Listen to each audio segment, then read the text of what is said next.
اعوذ باللہ من الشیطان الرجیم بسم اللہ الرحمن الرحیم۔ حضرت عبداللہ بن مسعود رضی اللہ تعالیٰ عنہ بیان کرتے ہیں، رسول کریم صلی اللہ علیہ وسلم نے ارشاد فرمایا، دو آدمی اسلام میں داخل ہو،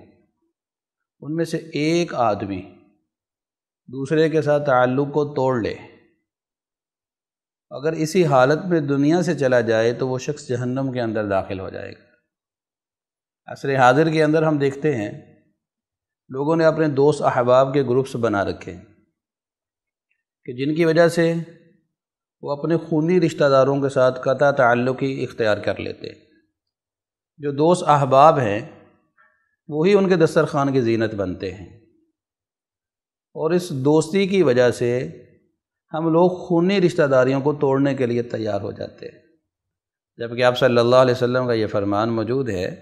جو حدیث میں نے آپ کے سامنے پڑھی، کہ ایک انسان اپنے خونی رشتہ دار کے ساتھ تعلق کو توڑ لیتا ہے، اسی حالت میں موت آ جاتی ہے تو وہ انسان جہنم کے اندر داخل ہو جاتا ہے۔ اور عام مسلمانوں کے بارے میں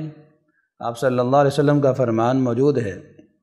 کہ کسی مسلمان کے لیے یہ لائق نہیں ہے کہ اپنے مسلمان بھائی سے 3 دن سے زیادہ قطع تعلقی اختیار کرے۔ کہ شریعت نے ہمارے جذبات کا خیال بھی رکھا ہے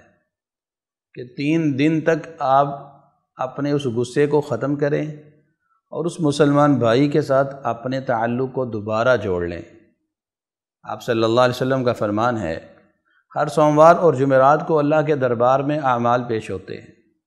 اللہ تبارک و تعالیٰ اس بندے کے عمل کو روک لیتے ہیں جو اپنے مسلمان بھائی کے ساتھ ناراض ہوتا ہے۔ اس لیے ہمیں چاہیے کہ ہم اپنے مسلمان بھائیوں کے ساتھ اپنے تعلق کو مضبوط کریں۔ عام مسلمانوں کے ساتھ بھی ہمارا تعلق مضبوط ہونا چاہیے، اور ذاتی پسند ناپسند کی وجہ سے ہمیں مسلمانوں کے ساتھ قطع تعلق ہی اختیار نہیں کرنا چاہیے۔ اور بالخصوص خونی رشتہ داروں کے معاملے میں شریعت کے احکامات بہت ہی سخت ہیں، اس لیے ہمیں اپنے ان خونی رشتہ داروں کو مضبوطی کے ساتھ جوڑنا چاہیے۔ جو ہمارے ساتھ تعلق کو توڑتا ہے ہمیں اس کے ساتھ تعلق کو مضبوط کرنا چاہیے، کیونکہ آپ صلی اللہ علیہ وسلم کا فرمان ہے، لا يدخل الجنت قاطع، کہ قطع تعلقی کرنے والا انسان وہ جنت کے اندر داخل نہیں ہوگا۔ اللہ ہم سب کو رشتہ داریوں کو مضبوط کرنے کی اور مسلمانوں کے ساتھ مل جل کر رہنے کی توفیق عطا فرمائے۔